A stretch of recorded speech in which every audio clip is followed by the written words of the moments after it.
തുടക്കത്തിൽ പ്രണീഷ് പറഞ്ഞു ചേച്ചി ഇതിൽ കോമഡി ചെയ്യണ്ട എന്നാണ്. അപ്പോൾ that was A surprising element for me. Start ചെയ്തിട്ടേ ഉള്ളൂ, കുഞ്ഞിക്കാലികൾ വെച്ച് കൊടുക്കുന്നു, പിച്ച വെച്ച് തുടങ്ങുന്നു, പിച്ചക്കാരിയാ മതി. ഞാൻ വെച്ച് ഞാനേതോ ക്ലാസ്സിലാണ്, പുള്ളിനോട് ചേച്ചി ഈ ക്യാമറ ഇങ്ങനെ വരുമ്പോൾ ചേച്ചി ഇതിങ്ങനെ വേവ് പോലെ വന്നിട്ട് വേണം കുട്ടേട്ടൻ്റെ മുഖത്ത്. അപ്പോൾ ഞാൻ 1-2 വർഷം പോയി, അത് നടന്നില്ല. പിന്നെ ഞാൻ വിചാരിച്ചു എങ്ങനെയെങ്കിലും ഒരു വേവ് വളർന്നാൽ മതിയായിരുന്നു. ഒരു ടീം എഫേർട്ട് ഇട്ടാൽ കിട്ടാവുന്നൊരു റിസൾട്ട് ഉണ്ടല്ലോ, അതാണ് ബേസിക്കലി പെറ്റ് ഡിറ്റക്റ്റീവ്. ചോറ്റാനിക്കരയില് അമ്പലത്തിലേന്ന് പറഞ്ഞ സീരിയലിന് വന്നാലേ നീ നിർത്തിക്കോ, സിനിമയ്ക്കുള്ള ടൈമിംഗ് പിടിക്കും. അമ്പിളിച്ചേട്ടൻ അവൾക്ക് അസറായിട്ടൊരു ക്യാരക്ടർ കൊടുക്കാൻ പോകുന്നുണ്ട്. ഇതൊക്കെ കോമ്പൻസേറ്റ് ചെയ്യും. Just wait for it. I am so thankful to Rafi Mecartin because അവരുടെ പിന്നെ അവർ റിപ്പീറ്റഡ്ലി അവരുടെ പടങ്ങളിൽ ഞാനുണ്ടായിരുന്നു. 1-2 ഒറ്റ മിസ്സായിട്ടുള്ളൂ. I became a lucky star for dum.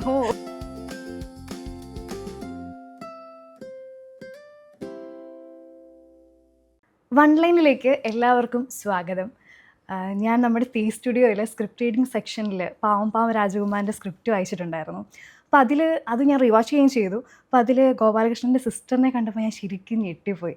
കാരണം നമ്മൾ ഒരുപാട് കോണ്ടാക്ട് ചെയ്തു ഈ ഒരു ഗസ്റ്റിനെ കിട്ടാൻ വേണ്ടിയിട്ട്, അതുപോലെ ഫോളോ അപ്പ് ചെയ്തു. ആൻഡ് ഫൈനലി നമുക്ക് കിട്ടിയിരിക്കുകയാണ്.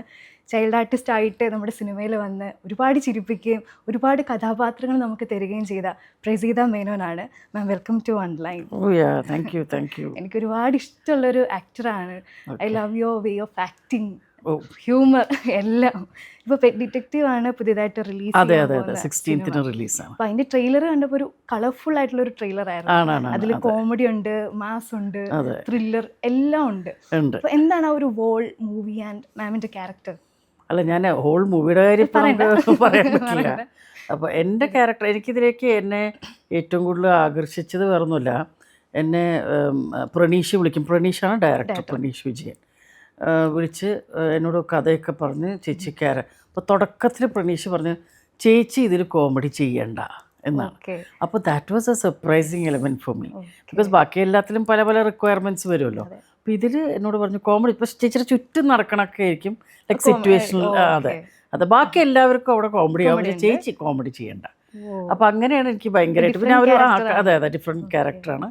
പിന്നെ പോരാത്തതിന് എനിക്ക് അതിൻ്റെ ടോട്ടാലിറ്റിയിൽ ആ കഥ കേട്ടപ്പോൾ നല്ല രസകരം. നമ്മൾ പണ്ടൊക്കെ കുറേ ഇങ്ങനത്തെ സിനിമകളും കാര്യങ്ങളൊക്കെ പണ്ടത്തെ കാലത്ത് ഉണ്ടായിട്ടുണ്ട്. നല്ല ഒരു ഫാമിലി എൻ്റർടൈനറാണ്, കുട്ടികൾക്കും കാണാം, മനസ്സ് തുറന്ന് ചിരിക്കാം. അതാണ് നമുക്കതാണല്ലോ ജീവിതത്തിൽ ഏറ്റവും ആവശ്യമുള്ള കാര്യം. എനിക്കിത് CID മൂസയുടെ ഒക്കെ ഒരു അതിൻ്റെയൊക്കെ ചെറുതായിട്ടുള്ള ഒരു കാര്യങ്ങൾ ഇതിലുണ്ട്. അതിൻ്റെ ഓട്ടവും പാച്ചിലും എല്ലാ സംഭവങ്ങളും ഇതിനകത്തുണ്ട്. അതാണ് നമുക്കൊരു കൂടുതൽ റിവീൽ ചെയ്യാൻ പറ്റില്ല, കാരണം നമുക്ക് അതൊരു അവരുടെ ഒരു ഇതല്ലേ. ശരിക്കും comedy plus mass plus thriller. Definitely ആണ്. ഇപ്പോൾ എനിക്ക് തോന്നുന്നു ഇപ്പോഴത്തെ സിനിമകൾ നമ്മൾ പണ്ടത്തെ സിനിമകൾ അപേക്ഷിച്ചും കോമഡി സിനിമകൾ കുറഞ്ഞു വരുവാന്ന് എനിക്ക് ഫീൽ ചെയ്തിട്ടുണ്ട്. ഇപ്പോൾ നമുക്ക് കോമഡി ചെയ്ത് ഫലിപ്പിക്കാൻ പാടുള്ള പോലെ അല്ലെങ്കിൽ അങ്ങനെ ഇപ്പത്തെ അതെ ബിക്കോസ് നമുക്ക് മുമ്പ് ഒരുപാട് ലെജൻസ് ആ രീതിയിൽ ഉണ്ടായിട്ടുണ്ടല്ലോ. സുകുമാരി അമ്മയായാലും കൽപ്പന ചേച്ചിയായാലും എല്ലാവരും ലളിത ചേച്ചിയായാലും പിന്നെ ഈ പറയണ ഇപ്പോഴും ഉണ്ട്. ബട്ട് എന്താ പറയുക, കഥകളും പിന്നെ കാലഘട്ടം മാറുന്ന അനുസരിച്ച് നമുക്ക് ആ ഒരു ചേഞ്ചസ് വരുമല്ലോ, അതുണ്ട്. പക്ഷെ അതൊരു പിന്നെ ഹനീഫ് ക എല്ലാവരും കുറേ പേര് നമുക്ക് നഷ്ടമായി. നെടുമുടി വേണു അങ്കിള് എല്ലാവരും എന്താ പറയുക. പിന്നെ ഇപ്പോൾ ചില കാര്യങ്ങൾ അങ്ങനെയാണല്ലോ. പക്ഷെ ഇപ്പോഴത്തെ പിള്ളേരും ഐ ഫീൽ ദാറ്റ്സ് ആ ഒരു തരത്തിൽ they are able to manage. അതുണ്ട്. നമ്മളിപ്പോൾ ഭയങ്കര പ്രതീക്ഷിച്ച അങ്ങനെയല്ലല്ലോ. പക്ഷെ അവർക്കും ഒരുപാട് അവസരങ്ങൾ ആ രീതിയിൽ കിട്ടുന്നുണ്ട്. പിന്നെ സിറ്റുവേഷണൽ കോമഡിയാണ് കൂടുതലും. പിന്നെ ഇംപ്രവൈസേഷൻസ് ആണ് ഇപ്പോഴത്തെ മെയിൻ ആക്ച്വലി പറയാം. ഇപ്പോൾ പെറ്റ് ഡിറ്റക്റ്റീവിനെ സംബന്ധിച്ച് അത് ഇംപ്രവൈസേഷനാണ് കൂടുതലും. സ്ക്രിപ്റ്റ് ഉണ്ട്, എല്ലാം ഉണ്ട്. ജയ് വിഷ്ണു ആണ് അതിൻ്റെ ഇതൊക്കെ എഴുതിയിരിക്കുന്നത്, ജയും പിന്നെ പ്രണീഷും ഒക്കെ. പക്ഷെ എന്താ പറയുക, നമ്മളൊരു ടീം എഫേർട്ട് ഇട്ടാൽ കിട്ടാവുന്നൊരു റിസൾട്ട് ഉണ്ടല്ലോ, അതാണ് ബേസിക്കലി പെറ്റ് ഡിറ്റക്റ്റീവ്. ആണ്. അവരൊരു എനർജി ഉണ്ടല്ലോ, നമുക്കും അതൊരു ഭയങ്കര സന്തോഷമുള്ള കാര്യമാണ്. പിന്നെ തീർച്ചയായിട്ടും അതെ. പിന്നെ ഞാൻ മെയിനായിട്ട് ഇപ്പോൾ ഷറഫുദ്ദീനാണ് ഇതിൻ്റെ പ്രൊഡ്യൂസർ പ്ലസ് ആക്ടർ.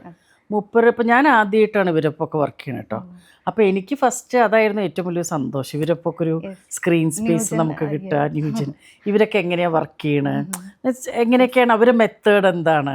പക്ഷെ അവരൊക്കെ അതേ വെരി സൂപ്പർ കൂൾ എല്ലാവരും നല്ല. ആൻഡ് മൂപ്പരുടെ ഒരു നല്ലൊരു കാര്യം എനിക്ക് ഇഷ്ടമായത് എന്താ വെച്ചാൽ not only being a producer, ഒരു ആക്ടർ എന്നുള്ള നിലയ്ക്ക് കോ ആക്ടേഴ്സിൻ്റെ ഈവൻ മൂപ്പര സീൻ അല്ലെങ്കിൽ പോലും പുള്ളി അവിടെ വന്നിരുന്നത് നമുക്കിത് ഇങ്ങനെ കുറച്ചും കൂടെ ഇങ്ങനെ ചെയ്യാം, കുറച്ചും കൂടെ അങ്ങനെ ചെയ്യാം. അപ്പോൾ അതൊന്നും സാധാരണ നമ്മൾ കാണാത്തൊരു കാര്യമാണ്.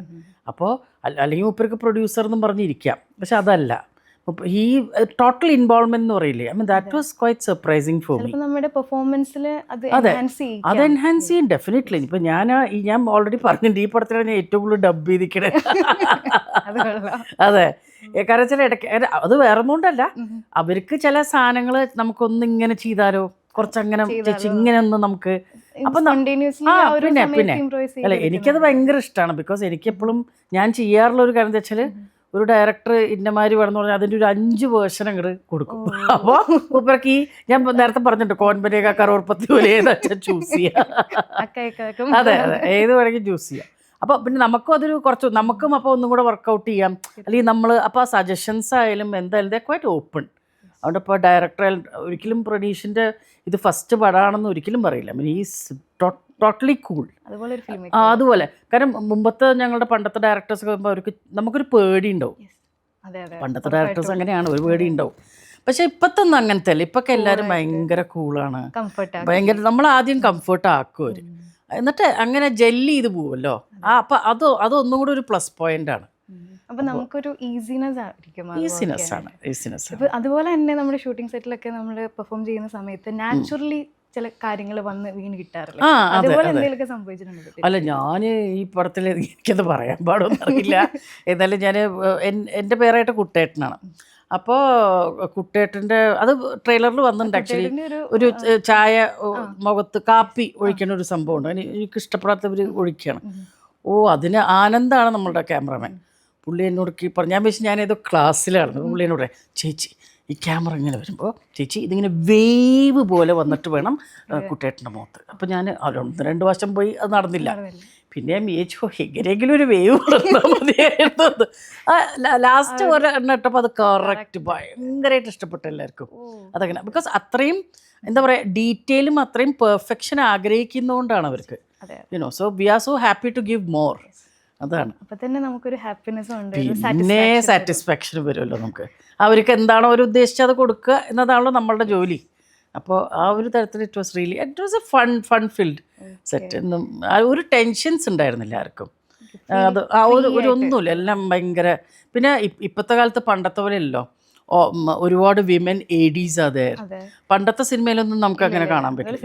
ഇപ്പോൾ ഒരു സിനിമയിൽ ഞാൻ VKPയുടെ പടം റോക്ക് സ്റ്റാർ എന്ന് പറഞ്ഞൊരു പടം ചെയ്തപ്പോൾ അതിൽ എനിക്കൊന്ന് ഏകദേശം ഒരു 5-6 ADs. അപ്പോൾ ഭയങ്കര കംഫർട്ട് സോണാണ്. അത് പാലക്കാടൻ സ്ലാങ്. അത് പിന്നെ ഞാൻ ഇട്ടതാ, കാരണം VKP എന്നോട് ചോദിച്ചതാണ് എന്ത് ഡിഫറെൻ്റ് ആയിട്ട് നമുക്ക് ഇവിടെ ചെയ്യാൻ പറ്റും. അപ്പോൾ ഞാൻ പറഞ്ഞു എന്നൊരു കാര്യം, ഞാനിതൊരു പാലക്കാടൻ, ബിക്കോസ് എൻ്റെ അച്ഛൻ പാലക്കാടാണ്, അപ്പോൾ പാലക്കാടൻ സ്ലാങ് നമുക്കൊന്ന് ഇട്ടാലോ, എന്നിട്ട് എങ്ങനെ നമുക്ക് ഇതാക്കാൻ പറ്റും നോക്കിയിട്ട് അങ്ങനെ ഇട്ട സാധനം. അതെല്ലാം എല്ലാവർക്കും ഭയങ്കരമായിട്ട് ഇഷ്ടപ്പെട്ടു. എനിക്ക് ഭയങ്കരമായിട്ട് ഇഷ്ടപ്പെട്ടു ആ ഒരു സ്ലാങ് ആണെങ്കിലും. മീൻസ് അത് ഉണ്ടാക്കി ചെയ്യുവാണ് അല്ലെങ്കിൽ ആർട്ടിഫിഷ്യലി നമ്മൾ ചെയ്യുവാണ് നമുക്ക് തോന്നില്ല. ബിക്കോസ് എനിക്കെന്താ വെച്ചാൽ ഞാൻ എൻ്റെ അച്ഛന് പാലക്കാട് ഇതുള്ളതുകൊണ്ട് എനിക്ക് തന്നെ വരും അത്. അതാണ്. ഇവന്തോ സാധാരണ നിലയ്ക്ക് സംസാരിക്കുമ്പോൾ കാണില്ലെങ്കിലും കുറച്ച് മലബാറും അതുപോലെ തന്നെ അങ്ങനത്തെ ഒരു മിക്സാ. ഇപ്പൊ 3-ാം മുറ തൊട്ട് ഇപ്പൊ നമ്മൾ പെറ്റി ഡിറ്റക്റ്റീവ് എടുത്ത് നോക്കുകയാണെങ്കിൽ ഒരുപാട് ലെജൻഡറി ആക്ടേഴ്സിനൊപ്പം വർക്ക് ചെയ്തു, ബ്രില്യൻ്റ് ആയിട്ടുള്ള ഫിലിം മേക്കേഴ്സിന്റെ കൂടെ വർക്ക് ചെയ്തു. ഒരുപാട് എക്സ്പീരിയൻസ് ഉണ്ട് മാമിന്. ശരിക്കും ഒരു ആക്ടിങ് സ്കൂളിലേക്ക് പോകുന്ന പോലെ ശരിക്കും ഒരു ഷൂട്ടിംഗ് സെറ്റിലേക്ക് പോവാ. ആക്ച്വലി എൻ്റെ കാര്യം പറഞ്ഞാൽ ഞാനൊരു ആക്സിഡൻ്റൽ ആക്ടറാണ്. ബിക്കോസ് അതെ ഞാൻ പറഞ്ഞിട്ട്, ബിക്കോസ് ഇതിനു വേണ്ടിയിട്ട് വരികയോ അല്ലെങ്കിൽ ഇതിനു വേണ്ടിയിട്ടൊരു ശ്രമം അങ്ങനത്തെ ഒന്നും ഉണ്ടായിരുന്നില്ല. ഞങ്ങൾക്ക് ഈ പറഞ്ഞ പോലെ 7 ആർട്സ് മൂവീസ് ഉണ്ട്, 7 ആർട്സ് ഇൻ്റർനാഷണൽ. അപ്പോൾ ഞങ്ങളുടെ ഫാമിലി ഫ്രണ്ട്സാണ്. അപ്പോൾ ഒരു 3-ാം മുറ എന്ന് പറഞ്ഞൊരു പടം എടുക്കുമ്പോൾ, അപ്പോൾ ഞങ്ങൾ ഒരു ഡിന്നറിന് എല്ലാവരും കൂടി ഇരിക്കുമ്പോൾ അതിലൊരു അതായത് പ്രതാപചന്ദ്രൻ ചേട്ടൻ്റെ 2 പേരക്കുട്ടികൾ വേണം, ലൈക്ക് ഒരു ചീഫ് മിനിസ്റ്ററുടെ പേരക്കുട്ടികൾ. അപ്പം അങ്ങനെ എന്നോട് ചോദിച്ചു, അല്ല ഇവൾക്കത് ചെയ്യാലോ, ആ ഏജ് ഗ്രൂപ്പ് അതൊക്കെയാണ്. അപ്പം അത് എനിക്കറിയാം എന്ത് ചെയ്താ എനിക്കും. ഞാൻ പറഞ്ഞു ഞാനൊന്നുമില്ല, വേണ്ടാത്ത പഠിക്കണ്ട എന്നൊക്കെ പറഞ്ഞു. ഇല്ല എല്ലാ ദിവസവും ചോക്ലേറ്റ് ഒക്കെ തരാന്നൊക്കെ പറഞ്ഞു. അങ്ങനെ ലൂറിന്ന് അങ്ങനെ വന്ന് കയറിയതാണ് ആക്ച്വലി പറഞ്ഞു കഴിഞ്ഞാൽ. പിന്നെ എൻ്റെ ഒരു ഡിസ്റ്റൻറ്റ് റിലേറ്റീവ് കൂടിയാണ് കാർത്തിക ചേച്ചി പണ്ടത്തെ. അപ്പോൾ ആ പുള്ളിക്കാരിയുടെ സെറ്റ് ആദ്യമായിട്ടൊരു സെറ്റിലേക്ക് ഞാൻ പോണത് പുള്ളിക്കാരി നീ എത്ര ധന്യാന്ന് പറഞ്ഞ പടത്തിൽ നവോദയ സ്റ്റുഡിയോയിൽ വെച്ചിട്ട്. അതാണ് ഫസ്റ്റ് ടൈം ഞാൻ അന്ന് ഈ പറഞ്ഞ പോലെ ഞാൻ ആദ്യമായിട്ട് ആക്ടേഴ്സിനെയൊക്കെ കാണുന്നതും. അതെ അതെ അതെ. അതേപോലെ അൺഎക്സ്പെക്ടഡ്ലി ആണ് വന്നതെന്ന് പറഞ്ഞു. തീർച്ചയായിട്ടും. ഏതൊരു മൊമെന്റിലാണ് ശരിക്കും acting is my part of my life എന്ന് തോന്നി? Acting is actually I M so passionate about acting. എൻ്റെ പാർട്ട് ഓഫ് ലൈഫ് എന്ന് പറഞ്ഞാൽ I'm basically a lawyer. അപ്പോൾ എനിക്ക് എൻ്റെതായ ഒരു always I have my work going on in this side. But coming to acting it is like my hobby, it's my passion. I M so happy. ഇത് ഞാനിതൊരു stress buster ആയിട്ടാണ് കാണുന്നത്. ഭയങ്കര heavy work അപ്പുറത്തുള്ളപ്പോൾ ഇവിടെ വരുമ്പോൾ കുറച്ച് തമാശ അല്ലെങ്കിൽ കുറച്ച് നമ്മളുടെ സൗഹൃദങ്ങൾ അവരുടെയൊക്കെ ഒപ്പം വർക്ക് ചെയ്യുക, ഒരു ഓപ്പർച്യൂണിറ്റി കിട്ടുക, അതിലൊരു സന്തോഷം കാണുന്ന ഒരാളാണ് ഞാൻ. അപ്പോൾ സീരിയസ്ലി എനിക്ക് സ്ട്രെസ് ബസ്റ്ററാണ്. And I love whatever you are doing you have to give your best. That's a most important thing. So I felt okay. എനിക്കത് thank God that I am doing both. Seriously ഞാനിപ്പോൾ പറഞ്ഞ പോലെ acting സ്കൂളിലേക്ക് പോകുന്നതല്ലേ ശരിക്കും നമ്മൾ shooting സെറ്റിലേക്ക് പോവാം. അപ്പോൾ ഒരുപാട് ആക്ടേഴ്സിനൊപ്പം വർക്ക് ചെയ്തപ്പോൾ നമുക്ക് ഒരു ടീച്ചിങ് അവരുടെ അടുത്ത് നിന്ന് കിട്ടി. കുറേ ഇൻസിഡൻസ് ഉണ്ട്. ബട്ട് ഞാൻ വെള്ളി നക്ഷത്രം എന്ന് പറഞ്ഞ പടം ജിമ്മയിൽ അമ്പിളിച്ചേട്ടനൊക്കെ ഉണ്ട്. അന്ന് ഡെലിവറി കഴിഞ്ഞിട്ടല്ലേ? അതെ അതെ. ഒരു 56 അബ്ബനെ ഡെലിവറി കഴിഞ്ഞിട്ട് ഒരു 56 കഴിഞ്ഞിട്ടാണ് ഞാൻ അതിനുവേണ്ടി പോയത്. പക്ഷെ ആ സമയത്ത് എന്താണെന്ന് വെച്ചാൽ നമ്മളിപ്പോൾ നമ്മൾ പറയില്ല, നമ്മളിപ്പോൾ സീരിയലിൽ അഭിനയിക്കുമ്പോൾ അല്ലെങ്കിൽ നാടകം ചെയ്യുമ്പോൾ അല്ലെങ്കിൽ നമ്മൾ സ്റ്റേജ് ഷോസ് ചെയ്യുമ്പോൾ അല്ലെങ്കിൽ പിന്നെ സിനിമ ചെയ്യും, എല്ലാത്തിനും ടൈമിങ്ങിലൊരു വ്യത്യസ്തതയുണ്ട് ഉണ്ട്. അതിൻ്റെ അത് നമുക്ക് കൃത്യമായിട്ട് പിടിക്കാൻ കിട്ടണം. അപ്പം ഞാൻ അതിൻ്റെ ഇടയ്ക്ക് എപ്പോഴും ഒരു സീരിയലിന് പോയിട്ട് I came back to this movie, ഇത് വെള്ളി നക്ഷത്രം. അപ്പോൾ ഐ വാസ് ഡൂയിങ് 2 തിങ്സ്. നേരത്തെ അതൊക്കെ തുടങ്ങിയോണ്ട് തന്നെ ഐ കുഡിൻ സേ നോ. അപ്പോൾ വന്നപ്പോൾ ഒരു പ്രാവശ്യം എനിക്ക് തോന്നുന്നു ലേക്ക് ഷോർ ഹോസ്പിറ്റൽ എത്തിയെന്ന് തോന്നുന്നു. അവിടെ ഒരു സീൻ, ലേബർ റൂമിൻ്റെ ഒരു സീനുണ്ട്. അപ്പം ഞാൻ ഈ സീരിയൽ കഴിഞ്ഞപ്പോൾ എൻ്റെ ടൈമിങ് അവിടെ കിടക്കുകയാണല്ലോ. സീരിയലിൽ നടന്നിങ്ങനെ വന്ന് അങ്ങനത്തെ ഒരു ഇതിൽ കിടക്കുകയാണ്. അപ്പോൾ ഇവിടെ വന്നപ്പോൾ ഏതൊരു ചോറ്റാരിക്കരയിൽ അമ്പലത്തിൽ തൊഴുതു നമ്മൾ ഇതൊക്കെ പറഞ്ഞിങ്ങനെ പറയണം. അപ്പം ചോറ്റാരിക്കരയിൽ അമ്പലത്തിലേന്ന് പറഞ്ഞാൽ സീരിയലിൽ നിന്ന് വന്നാലും നീ നിർത്തിക്കോ, സിനിമയ്ക്കുള്ള ടൈമിങ് പിടിക്കും അമ്പിളിച്ചേട്ടൻ. ഞാൻ ഒരു മിനിറ്റ് ശരിക്കും സീരിയസ്ലി സ്റ്റക്കായി പോയി പെട്ടെന്ന്. കാരണം നമുക്ക് ചില സമയത്ത് നമ്മളത് ചെയ്യുമ്പോൾ ചില സമയത്ത് അഡാപ്റ്റ് ചെയ്തു. മറ്റേ കോമഡി അല്ലേ, ഇങ്ങനെ പോകണ്ടേ, ആ സ്പീഡ് കീപ്പപ്പ് ചെയ്യണമല്ലോ. അപ്പം ഞാൻ അതെനിക്ക് ഒരു ഷോക്കറായിരുന്നു. പിന്നെ അതിൻ്റെ ശേഷമൊക്കെ പിന്നെ തന്നെ ഐ വാസ് വെരി കെയർഫുൾ. അല്ല പക്ഷെ നമുക്കതൊരു ലേണിംഗ് പ്രോസസ്സാണ്. മൂപ്പരെ പോലുള്ള ലെജൻഡൊക്കെ നമ്മളുടെ കൂടെ നിന്ന് ഒപ്പം നിന്ന് തിരുത്തി തരാ, പറഞ്ഞു തരാന്ന് പറഞ്ഞാൽ അവരുടെ ഒരു നല്ല മനസ്സല്ലേ അത്. അതെ. മാം ചെയ്ത ക്യാരക്ടേഴ്സിൽ ഇപ്പോൾ ഭയങ്കരമായിട്ടും പ്രൗഡ് തോന്നിയ ഒരു പെർഫോമൻസ് ഏതായിരിക്കും? അത് I think it's still to come. ഇതുവരെ ആ ഒരു മൊമെന്റ് വന്നില്ല എനിക്ക്. അങ്ങനെ ഇതുവരെ ഒരു എന്താ പറയാ, എനിക്കൊരു ഇത് കൊടുക്കണ, അതെ, സാറ്റിസ്ഫാക്ഷൻ തരുന്ന ഒരു രീതിയിലേക്ക് ഇനിയും ഞാൻ കാത്തിരിക്കുന്നു. സംഭവിക്കും. അതെ അതെ അതെ. ഞാൻ മാമിന് കുറച്ച് പിക്ചേഴ്സ് കാണിക്കാം. മാം ചെയ്ത ക്യാരക്ടേഴ്സിലെ സിനിമകളിലെ പിക്ചേഴ്സാണ്. അപ്പം മാമിന് എന്താണ് ആ ഒരു പിക്ചർ കാണുമ്പോൾ തോന്നുന്നത്? ഫസ്റ്റ് വൺ ഇതാണ്. ഓക്കെ. ഇത് പറക്കുന്ന കളിയ. അത് ഒരു ദിവസത്തെ വർക്കായിരുന്നു. താഹയായിരുന്നു ഡയറക്ടർ. ഇങ്ങനെ ഈ പറഞ്ഞല്ലോ നമ്മുടെ സുഹൃത്തുക്കളാണല്ലോ ഇതിലെല്ലാം. അപ്പോൾ ഈ പറഞ്ഞ പോലെ ഇങ്ങനെ ഒരു ഇൻ്റർവ്യൂ ചെയ്യണ സംഭവമുണ്ട്. പക്ഷെ ഇത് കുറച്ച് വരും ഇതിൽ. അതൊന്നും എനിക്കറിയില്ല. പുള്ളി പറഞ്ഞ് ഇത് കുറച്ച് വരും, ഒരു ദിവസം, ഒരു അര ദിവസം അത്രേ ഉള്ളൂ. അപ്പം ഞാൻ പറഞ്ഞാൽ ശരി ഇൻ്റർവ്യൂ അല്ല തിരുപ്പം. പിന്നെ ആരാളും നമ്മുടെ ദിലീപേട്ടനും പിന്നെ അശോകേട്ടനൊക്കെ അല്ലേ ഉള്ളത്. അപ്പം നമുക്കതൊരു അവരായിട്ടെന്ന് പറഞ്ഞൊരു എല്ലാം ഒരു പ്രത്യേകത, ഒരു എനർജിയാണല്ലോ. അതെ, പഞ്ചാബി ഹൗസ്. അതെ അതെ അതെ അതെ അതെ. അല്ല അതാ ഈ പറഞ്ഞ പോലെ ഇംപ്രൂവൈസേഷൻ ആണ് എല്ലാം. കാരണം നമ്മൾ ഡയലോഗ്സ് ഉണ്ടാവും, കാര്യങ്ങളുണ്ടാവും. പക്ഷെ നമ്മൾ അതായത് ഒരാൾ നിർത്തി മറ്റാൾക്ക് തുടങ്ങാനുള്ള ഒരു സ്പേസ്, അതൊക്കെ നമ്മൾ കാൽക്കുലേറ്റ് ചെയ്ത് നമ്മളൊരു ഇംപ്രൂവൈസേഷനിൽ കിടന്ന് കളിക്കുന്ന സംഭവങ്ങളാണല്ലോ. പിന്നെ ഇപ്പോൾ ഇതൊക്കെ പിന്നെ ഞാൻ ഒരിക്കലും പറക്കുന്ന കളിക്കുക ഇറങ്ങിക്കഴിഞ്ഞതിന് ശേഷം ഈ ഇൻ്റർവ്യൂസാണ് എല്ലാവരും ഭയങ്കരമായിട്ട് ശ്രദ്ധിച്ചു. ട്രോളർമാരെല്ലാവരും അതിലേക്കാണ്. എനിക്ക് ആക്ച്വലി പറഞ്ഞ താങ്ക്സ് ടു ഓൾ ദോസ് ആ ട്രോളർമാരോടൊക്കെ അങ്ങനെയെങ്കിലും നമ്മളൊക്കെ അവിടെ ഇവിടെ ഉണ്ട് എന്നുള്ളത് ആൾക്കാർക്ക് കാണാൻ വേണ്ടിയിട്ടൊരു അവസരം കൊടുക്കുന്നുണ്ടല്ലോ. അതെന്നെ വലിയ കാര്യം. Great experience. നെക്സ്റ്റ് വൺ ഇതത്. ഇത് പാവം അല്ലേ? പട്ടുപാടയും ബ്ലൗസും ഒക്കെ. അതെ അതെ. ശ്രീനേട്ടൻ്റെ പെങ്ങളായിട്ട്. അതെ അതെ. പിന്നെ ഒരു പാട്ട് സീനിലേക്കൊക്കെ പോണ ഒരു സംഭവം. അതെ. ഈ പറഞ്ഞ പോലെ നമുക്കൊരു കാലഘട്ടം വരുമല്ലോ, കുറച്ചു കാലം നമ്മൾ ചൈൽഡ് ആർട്ടിസ്റ്റ് അങ്ങനത്തെ കാര്യം പോകും. അത് കഴിയുമ്പോൾ പിന്നെ അനീതി ക്യാരക്ടേഴ്സ് അങ്ങനെ പോകും. കുറച്ച് കഴിഞ്ഞാൽ ഫ്രണ്ട്സായി മാറും. അങ്ങനെയുള്ളൊരു ഗ്രാഫിലൂടെയാണ് ഞാൻ പോയത്. അപ്പം അതുകൊണ്ട് അതിലൊക്കെ വരുന്ന രീതിയിലുള്ള പിന്നെ ഈ പറഞ്ഞ പോലെ ഇവരെയൊക്കെ ഒപ്പം അഭിനയിക്കാൻ സാധിക്കുക എന്ന് വെച്ചാൽ ശ്രീനേട്ടന് പിന്നെ ഞാൻ മഴയത്ത് മുൻപേയും ഒക്കെ ചെയ്തിട്ടുണ്ട്. സോ നെക്സ്റ്റ് വൺ പത്രം, മൈ ഗോഡ്, സീരിയസ്ലി ഞങ്ങൾ ഈ പെറ്റ് ഡിറ്റക്റ്റീവ് ഇൻ്റർവ്യൂസ് കൊടുക്കുന്നതിൻ്റെ ഇടയിലാണ് ഈ പത്രത്തിൻ്റെ ഇത് എന്തോ പറഞ്ഞപ്പോൾ ഞാൻ പറഞ്ഞു ഇത് രഞ്ജിയേട്ടൻ എനിക്ക് തന്ന ഒരു ഗിഫ്റ്റാണ് ആക്ച്വലി ക്യാരക്ടർ ആ പെറ്റ് ഡിറ്റക്റ്റീവിലുണ്ട്. അതെ, കാരണം ഞാൻ I was suppose to do another movie with him. പക്ഷെ ആ സമയത്ത് ഇത് ലൈക്ക് ആ ഉദ്ദേശിച്ച ക്യാരക്ടർ വേറെ ആരോ അത് എടുക്കുകയും അപ്പോൾ എന്നോട് രഞ്ജിയേട്ടൻ ഒരു വശം ഞാനും ഉണ്ട്, അന്ന് എൻ്റെ അമ്മയൊക്കെ ഉണ്ട്, വിളിച്ചിട്ട് പറഞ്ഞു ഞാൻ അവൾക്ക് അസലായിട്ടൊരു ക്യാരക്ടർ കൊടുക്കാൻ പോകുന്നുണ്ട്, ഇതൊക്കെ കോമ്പൻസേറ്റ് ചെയ്യും, ജസ്റ്റ് വെയിറ്റ് ഫോർ ഇറ്റ്. പിന്നെയാണ് ഞാൻ അറിയണത് ജോഷി സാറിന്റെ പടത്തിലേക്കാണ് ഈ ഒരു ക്യാരക്ടറിന് വേണ്ടിയിട്ട് വിളിക്കണം. മോണിക്ക ഡേവിഡ് സഭാപതി, അത് ഭയങ്കര ഗംഭീര പെർഫോമൻസ് ആയിരുന്നു. കാരണം ഏത് ഇമോഷൻസ് ആണ് മിക്സ് ആയി വരുന്നതെന്ന് പറയത്തില്ല. കാരണം എന്തൊക്കെയോ പറയുന്നുണ്ട്. കാരണം നമ്മുടെ ഇപ്പോഴത്തെ ഒരു ഇത് അനുസരിച്ച് ഒരുപാട് കാര്യങ്ങളോട് പറഞ്ഞു വെക്കുന്നുണ്ട്. പേരന്റിങ്ങിന്റെ കാര്യം പറഞ്ഞു, അതുപോലെ ഒരുപാട് കാര്യം. അല്ല, ഈ ഇത് പറഞ്ഞപ്പോൾ എനിക്ക് ഓർമ്മ എന്നറിയോ, ഇതിൽ മഞ്ജു വാര്യർ ഉണ്ട്. അപ്പം മഞ്ജു ഞാനും തമ്മിൽ ഇതിലൊരു സീൻ ഉണ്ടായിരുന്നു. അപ്പം ഞാനത് ഭയങ്കരമായിട്ട് ലുക്ക് ഫോർവേഡ്. അപ്പോൾ അവളുടെ ഒപ്പം അപ്പോൾ ഞങ്ങളിങ്ങനെ നമുക്ക് ആ ഒരു സൂപ്പർ മാർക്കറ്റിലെ സീൻ അല്ലേ പറഞ്ഞ് സെറ്റാക്കി വെച്ചിരിക്കാം. പക്ഷേ ഈ പറഞ്ഞ പോലെ സിനിമയുടെ ലെങ്ത്തും മറ്റു കാര്യങ്ങളും വന്നപ്പോൾ അത് നടന്നില്ല. അപ്പം ഞാൻ വിചാരിച്ചു മഞ്ജുവിൻ്റെ ഒപ്പം അഭിനയിക്കാൻ പറ്റിയില്ലല്ലോ എന്ന്. അത് നമ്മൾ പറയാം ചില സമയത്ത് നമ്മൾ ചില സാധനം മാനിഫെസ്റ്റ് ചെയ്തിട്ട് നമ്മൾ മനസ്സിൽ വെച്ചാൽ അപ്പോഴാണ് മോഹൻലാൽ എന്ന് പറഞ്ഞിട്ടൊരു പടം. അതെ, അതിൽ എനിക്ക് മഞ്ജുവിൻ്റെ ഒപ്പം ഒരു കോമ്പിനേഷൻ കിട്ടി. I was so happy. അതായത് മഞ്ജു പറഞ്ഞു അന്ന് നിർത്തി വെച്ചത് നമുക്ക് ഇവിടെ കിട്ടി. അതെ അതെ. നെക്സ്റ്റ് വൺ ഇത് വരവേൽപ്പ്. അതെ അതെ, ഒരു വരവേൽപ്പ് എന്ന് പറഞ്ഞാൽ നമ്മൾ ചില സമയത്ത് അതൊക്കെ ദൈവത്തിൻ്റെ ഒരു നിമിത്തം എന്ന് പറയാം. നമ്മളിപ്പോൾ ആ പടത്തിൽ അഭിനയിക്കുമ്പോൾ ഇത്രയും ലെജൻസിൻ്റെ ഒപ്പമാണ് എനിക്ക് ഐ മീൻ അവരൊപ്പം നിൽക്കാൻ ഒരു ഓപ്പർച്യൂണിറ്റി കിട്ടണമെന്ന് പറയും. ഇപ്പോഴത്തെ കാലത്ത് എല്ലാ വരവേൽപ്പ് എത്ര റെഫറൻസ് ആയിട്ട് എല്ലാ ഇതിലും എടുക്കണത്. മീന ചേച്ചിയായിട്ടും ലളിത ചേച്ചിയായിട്ടും. Oh my goodness, that is Sathyan Anthikad സാറിൻ്റെ പടമായിരുന്നു. അതെ, അതെ അതെ അതെ അതെ. പിന്നെ അവരൊക്കെ പിന്നെ പറയണോ, സുകുമാരി അമ്മ ആയാലും അതെ കേട്ടോ. ഐ മീൻ ഞാൻ ഏറ്റവും ലുക്ക് ഫോർവേഡ് ചെയ്തിട്ടുള്ള ഒരാൾ എപ്പോഴും സുകുമാരി അമ്മ തന്നെയാണ്.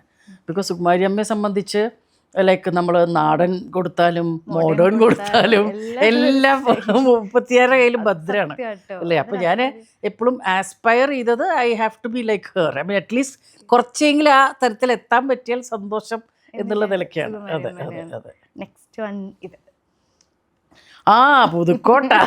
ഇതാണ് എനിക്ക് ഭയങ്കര ഇഷ്ടം. അതെ, ഇതിലാണ് ഞാൻ ആദ്യമായിട്ട് എന്താ സിഗരറ്റ് വലിക്കുന്നതിൻ്റെ സംഭവം ഉണ്ട്, മീശ വെച്ചിട്ട് അതിൽ ചെയ്യാത്തൊന്നുമില്ല. ഇത് എന്താ വെച്ചാൽ അത് I M so thankful to Rafi Mecartin. Because അവരുടെ പിന്നെ അവർ റിപ്പീറ്റഡ്ലി അവരുടെ പടങ്ങളിൽ ഞാനുണ്ടായിരുന്നു. 1-2 മിസ്സായിട്ടുള്ളൂ. I became a lucky star for അവരിതിൽ. ബിക്കോസ് പഞ്ചാബി ഹൗസ് ആയാലും സിനിമയിൽ മറക്കാൻ പറ്റാത്തൊരു പാട്ടാണ്. അതെ അതെ. ഇതിവിടെയാണ് ഞാൻ എന്താ പറയുക ആനിയുടെ ഒപ്പം ഞാൻ ഈ പറഞ്ഞ പോലെ പുതുക്കോട്ട, അത് കഴിഞ്ഞിട്ടാണ് പിന്നെ ഞങ്ങൾ മഴയത്ത് മുൻപേടെ സെറ്റിൽ കണ്ട്. എല്ലാം എന്താ പറയുക, ഇപ്പം വീണ്ടും ഈ പഴയ പടങ്ങൾ ഇട്ട് ഓരോന്ന് വരുമ്പോഴത്തേക്ക് നമുക്കതൊരു ഇതിലൊക്കെ പാർട്ടായിരുന്നല്ലോ എന്നൊക്കെ ഒരു സന്തോഷം. അതെ. ഇനി ഇത് ഫസ്റ്റ് വണ്ണിലെ ഏതാ? മൂന്നാം മുറ. അതെ, ഇതൊക്കെ അവർ ചെയ്യിപ്പിക്കാൻ പറയുമ്പോൾ നമ്മൾ എന്തൊക്കെയോടെ ചിന്ത ചോക്ലേറ്റ് കിട്ടല്ലോ എന്നുള്ള സന്തോഷത്തിലാണ്. അല്ല, എനിക്ക് ഏറ്റവും അത്ഭുതം എന്താ, എനിക്ക് ഇത് പറഞ്ഞു മൂന്നാം മുറ എന്ന് പറഞ്ഞ പടം, ഞാൻ അവിടെ ചെന്നപ്പോൾ മലയാള സിനിമയിൽ ഒട്ടുമിക്ക നടിതാടന്മാരും അവിടെ ഉണ്ട്. അല്ല, that one single movie setup, എല്ലാ ലെജൻസും ഉണ്ട് അതിനകത്ത്. എനിക്കൊന്ന് മമ്മൂക്ക ഒഴിച്ച് പകുതി മുക്കാൽ ആൾക്കാർ അതിനകത്തുണ്ട്. അങ്ങനെ ആ സമയത്ത് അങ്ങനെ ഇരിക്കുമ്പോഴാണ് ഞാൻ ഈ മിമിക്രി ഡെവലപ്പ് ചെയ്ത്. കാരണം എനിക്കത് നേരിട്ട് കാണല്ലേ. ഇപ്പോൾ ഇന്നസെൻ്റ് ഏട്ടനായാലും എല്ലാവരും എങ്ങനെയാണ്, അവരുടെ സംസാരം എങ്ങനെയാണ്, ലാലേട്ടൻ എങ്ങനെയാണ്, എല്ലാം എനിക്കുണ്ടല്ലോ ശരിക്കും ഒരു ലാലേട്ടൻ്റെ മാനറിസം ഒക്കെ ഫീൽ ചെയ്തിട്ടുണ്ട്. പ്രേം നസീർ സാറിൻ്റെ ഒക്കെ ഒരുപാട്, ജയറാമേട്ടൻ, എല്ലാവരും പൊതുവെ, മുകേഷ് ഏട്ടൻ. അന്ന് എനിക്കൊന്ന് ഐ തിങ്ക് വേറെ ഒരു ഇതിൽ എഴുതി കണ്ടാണ് ഫസ്റ്റ് ഫീമെയിൽ മിമിക്രി ആർട്ടിസ്റ്റ് ആണെന്നൊക്കെ. നമുക്കിതൊന്നും അറിയില്ലല്ലോ ചെയ്യുമ്പോൾ. അതെ അതെ അതെ അതെ അതെ. ഇപ്പം നമ്മൾ ഒരു സിനിമ എടുക്കുകയാണെങ്കിൽ ഇപ്പൊ ഡിജിറ്റലിലാണല്ലോ, പണ്ട് ഫിലിമിലായിരുന്നു ഷൂട്ട് ചെയ്തിട്ടുണ്ട്. തീർച്ചയായിട്ടും. അപ്പൊ നമ്മുടെ ഇവിടെ ഇന്റർവ്യൂവിന് സിനിമാറ്റോഗ്രാഫർ അപ്പു പ്രഭാകർ വന്നപ്പോൾ പറഞ്ഞിട്ടുണ്ടായിരുന്നു ഒരു ഡിസിപ്ലിൻ വരും നമുക്ക് ഫിലിമിൽ ഷൂട്ട് ചെയ്യുന്ന സമയത്ത്. അവൻ എങ്ങനെയാണ് അത് ഫീൽ ചെയ്യുന്നത്? ഇത് തമ്മിലുള്ള ഡിഫറൻസ് എങ്ങനെയാണ്? അല്ല, ഡിഫറൻസ് ഭയങ്കര ഡിഫറൻസ്. കാരണം എന്താ അറിയോ, മറ്റേ ഫിലിം റോളാകുമ്പോൾ ഫുൾ ചീത്ത പറച്ചില്ല, അത്രയും വേസ്റ്റ് ചെയ്താൽ പിന്നെ പണിയേ. ഇവിടെ പിന്നെ ഇറ്റ് സോ ഈസി നോ, അത് ജസ്റ്റ് എറേസ് ചെയ്ത് you just have to record again, that's fine. മറ്റേതൊക്കെ ഞാൻ അക്കാര്യത്തിലൊക്കെ കുറച്ച് ഐ വി ശശി സാറിന് ഒക്കെ ചീത്ത കിട്ടിയിട്ടുണ്ട്. ഞാനത് ഓരോ ഇൻ്റർവ്യൂവിൽ ഞാൻ പറഞ്ഞിട്ടുണ്ടായിരുന്നു. അതിൽ ഒരു അതായത് ഉർവശി ചേച്ചി ആയിരുന്നു. അതിൽ ഉർവശി ചേച്ചിയുടെ അച്ഛൻ മരിച്ചു കിടക്കണതിൻ്റെ ഒരു എന്നുവെച്ചാൽ ആ സിനിമയിൽ അപ്പോൾ കരച്ചില്ല. അപ്പോൾ എൻ്റെ ചിന്ത എന്താ, ഇപ്പോൾ സന്തോഷ് ശിവൻ സാറായിരുന്നു ക്യാമറ. അപ്പോൾ നമ്മൾ ഏകദേശം നമുക്ക് അറിയാമല്ലോ, നമ്മൾ കുറച്ച് പടങ്ങൾ ചെയ്യുമ്പോൾ നമുക്ക് പിന്നെ ക്യാമറയുടെ പൊസിഷനും മറ്റു കാര്യങ്ങളും നമ്മൾ അവെയർ ആവും. അപ്പോൾ ഞാൻ വെച്ചാൽ കുറച്ച് കൂടുതൽ കരയുമ്പോൾ കുറച്ച് ഫോക്കസ് കിട്ടിയാലോ എന്നൊക്കെ വെച്ച് ഉപ്പര് റെഡി ടേക്ക്, പിന്നെ പുള്ളി ധൃതിയാണല്ലോ. ശശി സാറിന് പിന്നെ ഭയങ്കര ഒരു ടേക്ക് ആക്ഷൻ എന്നൊക്കെ പറയും. അപ്പോൾ ഞാനവിടെ പറഞ്ഞ് ഭയങ്കര കരച്ചിൽ. അതേ കട്ട് കട്ട് കട്ട്, നീ എന്തിനാണ് ഇങ്ങനെ കരയണത്, നിന്റെ അച്ഛനാണ് അവിടെ മരിച്ചിറങ്ങുന്നത്. ഞാൻ ഞെട്ടിപ്പോയി. അല്ലേ, എന്ത് ചെയ്യാനാ, ഫിലിം വേസ്റ്റ് ചെയ്യാൻ പാടില്ല, അടുത്ത ഇങ്ങനെയാണ്. അത്രയും നമ്മള് ഡെഡിക്കേറ്റ് ചെയ്ത ആ ഒരു സ്പോട്ടിൽ എന്ത് ചെയ്യണം എന്ത് ചെയ്യരുത്. പിന്നെ പണ്ടത്തെ ഡയറക്ടേഴ്സ് വേറെ, ഇപ്പത്തെ പോലെ ഇല്ല. ഇപ്പത്തെ ദേ give room for more improvisations. പണ്ട് ഐ മീൻ അവർക്ക് അറിയാലോ എന്താണ് അവർക്ക് ആവശ്യം. അപ്പോൾ അവർ കൃത്യമായിട്ട് പറയും ഇത് മാത്രം മതി, അതിൻ്റെ ഇപ്പുറം പോണ്ട അപ്പുറവും പോണ്ട, അത് മതി. But that way is also fine. നമുക്കിപ്പോൾ അതുകൊണ്ട് it's good, it's an experience. അതെ, അതുപോലെ ഇപ്പോൾ റീമാസ്റ്റർ ചെയ്ത ഒരുപാട് സിനിമകൾ ഇപ്പോൾ ഇറങ്ങുന്നുണ്ട്. രാവണപ്രഭു, അതെ അതെ അതെ, പിന്നെ ലാലേട്ടൻ്റെ. പിന്നെ അങ്ങനെ മാമിന് തോന്നിയേക്കുന്നത് ഇപ്പോൾ ഇത് ഈ ഒരു സിനിമ അങ്ങനെ ഇറങ്ങിയ കൊള്ളാം എന്ന് തോന്നിയിട്ടുണ്ടോ? എൻ്റെ പടമാണോ അതോ ഏതായാലും? എൻ്റെ പടമാണെങ്കിൽ ഡെഫിനറ്റ്ലി ഞാൻ മൂന്നാം മുറ പറയും. ബിക്കോസ് അത് ലാലേട്ടൻ്റെ one of the all time hit പടമായിരുന്നു അത്. Yes, definitely. പിന്നെ ഉള്ളത് ഞാൻ മമ്മൂക്കയുടെ പാപ്പാട് ഒരു പടത്തിൽ അഭിനയിച്ചിട്ടുള്ളൂ, മഴയത്തും മുൻപേ. അതുകൊണ്ട് വീണ്ടും കിട്ടിയിട്ടില്ല. അതൊരു നല്ല പടമായിരുന്നു. Actually most of the movies I have done it has become നല്ല ഹിറ്റായിട്ടുള്ള പടങ്ങളായിരുന്നു. അതായത് ഹിറ്റ് ആവുമെന്ന് വെച്ചിട്ടല്ലോ, നമുക്കൊരു പടത്തിൻ്റെ ഭാഗമായിട്ട് പിന്നെ അത് ഹിറ്റാവുമ്പോൾ ഒരു സന്തോഷം. അതെ, അതാണ്. എല്ലാത്തിലും ഹിറ്റായിട്ടുണ്ട് മിക്കവാറും എല്ലാത്തിലും അതിലൊരു ഭാഗ്യം കിട്ടിയിട്ടുണ്ട്. മാം നമുക്ക് എല്ലാവർക്കും പ്രിയപ്പെട്ട ഒരു ആക്ടറാണ്. അതുപോലെ ഇപ്പോൾ ഒരു പ്രൊഡക്ഷൻ ഹൗസ് റൺ ചെയ്യുന്നു. അതെ അതെ അതെ, സ്റ്റാർട്ട് ചെയ്തിട്ടേ ഉള്ളൂ. കുഞ്ഞിക്കാലികൾ വെച്ച് കൊടുക്കുന്നു, പിച്ച വെച്ച് തുടങ്ങുന്നു. പിച്ചക്കാരിയാ മതി.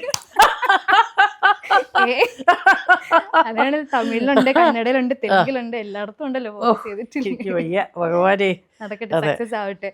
ഈ ഒരു ഇതെല്ലാം സ്റ്റാർട്ട് ചെയ്യുമ്പോഴത്തേ ഒരു തീ ഉണ്ടല്ലോ, ആ ഒരു ഫയർ എന്തായിരുന്നു ശരി? അല്ല, എനിക്ക് ഈ പറഞ്ഞ പോലെ I told you I M so passionate about movies. പിന്നെ നല്ല നല്ല കഥകൾ വരണം. പിന്നെ ഞാനിത് മെയിനായിട്ട് ഉദ്ദേശിച്ച്, ഇപ്പോൾ നമുക്കെല്ലാവർക്കും ചില ഇഷ്ടമുള്ള ജോണർ ഉണ്ടാവുമല്ലോ, അപ്പോൾ അതിൽ നല്ല കഥകൾ വരണം. പിന്നെ അല്ലാതെ നമുക്ക് പുതിയ ആൾക്കാർക്ക് അവസരം കൊടുക്കണം. അപ്പം ഞങ്ങളുടെ ഇതിലിപ്പം ഞങ്ങൾ ഫസ്റ്റ് മൂവി ചെയ്യണമൊക്കെ പുതിയ ആൾക്കാർ തന്നെയാണ്. അപ്പോൾ ഇനിയും പുതിയ വരുന്ന ആൾക്കാർക്ക് ഒരു ഓപ്പർച്യൂണിറ്റി കിട്ടാൻ, ഇപ്പോൾ ചില സമയത്ത് they will be so many people are there, ഒരുപാട് ടാലൻറ്റഡ് ആൾക്കാരുണ്ട്. കാരണം ഇപ്പോഴത്തെ കാലത്ത് talent it's a big pool, you know. അവിടുന്ന് ഓരോ ഇതിൽ ഓപ്പർച്യൂണിറ്റി കറക്റ്റായിട്ട് നമുക്ക് കിട്ടുക എന്ന് പറയണതും ഒരു വലിയ ഡിഫിക്കൽട്ടായിട്ടൊരു സിറ്റുവേഷനാണ്. അപ്പോൾ ഞങ്ങൾ പ്ലാറ്റ്ഫോം ഒരുക്കിക്കണ് നല്ല നല്ല കണ്ടൻറ് ഓറിയൻറ്റഡ് പടങ്ങളുടെ ഭാഗമാവണം. അതുപോലെ തന്നെ പുതിയ ആൾക്കാർക്ക് ഞങ്ങൾക്ക് അവസരം കൊടുക്കണം. അതിൻ്റെ ഒപ്പം അതാണ് മെയിൻ ഉദ്ദേശം. എല്ലാ ലാംഗ്വേജിലും പടം ചെയ്യണം. അതാണ് ശരിക്കും അപ്രീഷിയേറ്റ് ചെയ്യേണ്ട ഒരു ഇത് തന്നെയാണ്, വെഞ്ചർ തന്നെയാണ്. ഇനി ശരിക്കും നമുക്ക് മനസ്സ് തുറന്ന് ചിരിക്കാൻ പറ്റുന്ന ഒരു സിനിമയാവട്ടെ പെറ്റ് ഡിറ്റക്റ്റീവ്. തീർച്ചയായിട്ടും ഞങ്ങൾക്കും അത് വളരെയധികം പ്രതീക്ഷയുള്ളൊരു പടമാണ്.